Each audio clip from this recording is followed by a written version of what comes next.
Hello मेरे प्यारे student, कैसे हैं आप।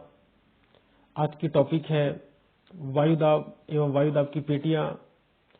तो आज वीडियो को लास्ट तक देखेंगे और इसे ध्यान से समझेंगे।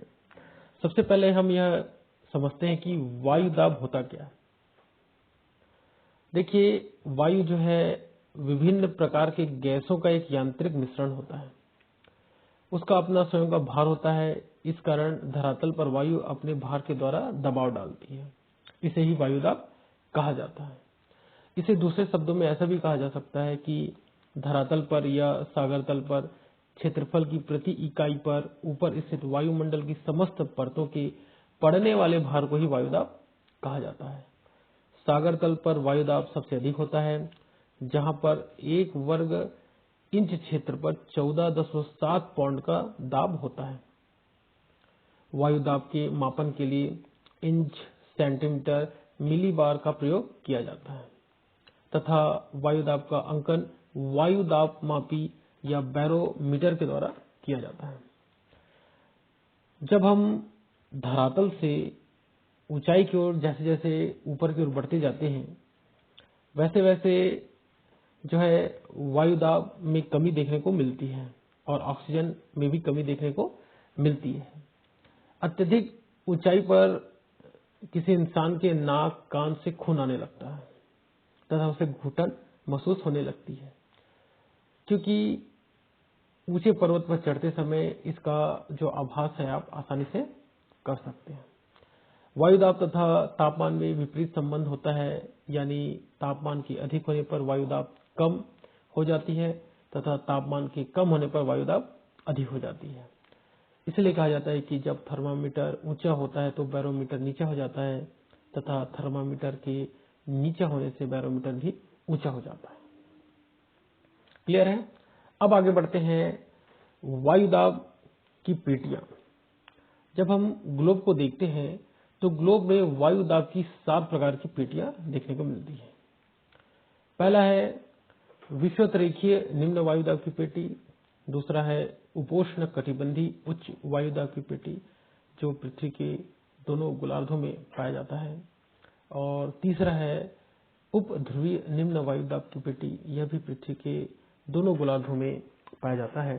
और चौथा है ध्रुवीय उच्च वायुदाब की पेटी, यह भी पृथ्वी के दोनों ध्रुव में, दोनों गोलार्धों में पाया जाता है। ठीक है।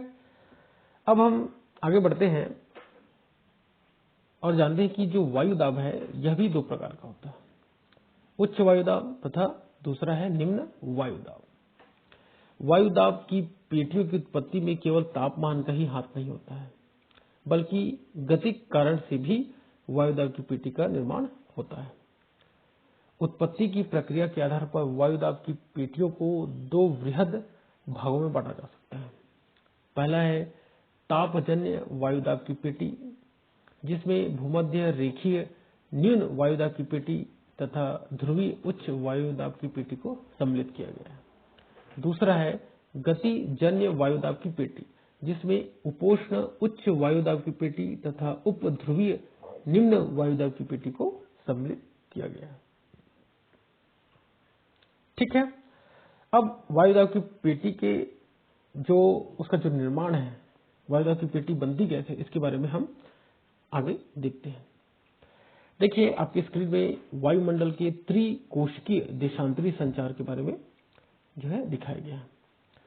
अगर इसको ध्यान से देखेंगे, इसके नीचे की ओर एक 0 अंश अक्षांश है, उसके लेफ्ट की ओर 30, 60, 90 अंश अक्षांश है, जो कि उत्तरी गोलार्ध है। और उसके जस्ट राइट में 30, 60, 90 है, जो दक्षिणी गोलार्ध है। ठीक है। अब हम इसको ध्यान से समझते हैं। देखिए, जब भूमध्य रेखा में, जो जीरो में सूर्य की किरणें लंबवत चमकती है तो हवा गर्म हो जाती है तथा गर्म होकर जो हवा है वो ऊपर की ओर उठने लगती है, जिस कारण भूमध्य रेखा या 0 डिग्री में निम्न वायुदाब का क्षेत्र निर्मित हो जाता है। ऊपर जाकर हवा ठंडी होकर भारी हो जाती है तथा 2 भागों में बढ़ जाती है। एक भाग उत्तरी गोलार्ध व दूसरा दक्षिणी गोलार्ध की ओर मुड़ जाती है। तथा दोनों गोलार्धों के 30 अंश अक्षांश में गिर जाती है। इस प्रकार दोनों गोलार्धों के 30 अंश अक्षांश पर उच्च वायुदाब का क्षेत्र बन जाता है। यहाँ भी वायु दो भागों में बढ़ जाती है, एक भाग भूमध्य रेखा की ओर व दूसरी 60 अंश अक्षांश की ओर चली जाती है। जब यह भूमध्य रेखा या जीरो की ओर जाती है तो गर्म धरातल के संपर्क में आकर फिर से यह गर्म होकर ऊपर की ओर चली जाती है। इस प्रकार एक पूर्ण सेल का निर्माण हो जाता है जिसे हेडली सेल कहते हैं, तथा इसका जो दूसरा भाग होता है वह 60 अंश अक्षांश की ओर चली जाती है। वहां पर पृथ्वी की घूर्णन गति के कारण हवा फैल जाती है, जिसके कारण निम्न वायु दाब का क्षेत्र बन जाता है और ऊपर जाकर हवा ठंडी व भारी हो जाती है। वह पुनः दो भागों में बढ़ जाती है, एक भाग 90 अंश अक्षांश या ध्रुव की ओर व दूसरा 30 अंश अक्षांश में मिल जाती है। इस प्रकार 60 व 30 अंश अक्षांश के बीच में फेरल सेल का निर्माण हो जाता है। इस हवा का पहला भाग ध्रुव में गिर जाती है, वहां उच्च वायुदाब का क्षेत्र बन जाता है। वहां से हवा पुनः 60 अंश अक्षांश में आती है तथा पृथ्वी की घूर्णन गति के कारण हवा फैल जाती है। इस प्रकार 90 अंश से 60 अंश अक्षांश के बीच ध्रुवीय सेल का निर्माण हो जाता है। क्लियर है? अब आगे चलते हैं वायुदाब पेट की उनकी विशेषताओं की ओर। इसको हम थोड़ा डिटेल से अध्ययन करेंगे, तो आप ध्यान से सुनेंगे। वायुदाब पेटियां तापमान से संबंधित न होकर पृथ्वी की घूर्णन गति व वायु के अवतलन से संबंधित होती है। क्लियर है? वायुदाब पेटी निम्न प्रकार की होती है। इसमें पहला है भूमध्य रेखी निम्न वायुदाब की पेटी।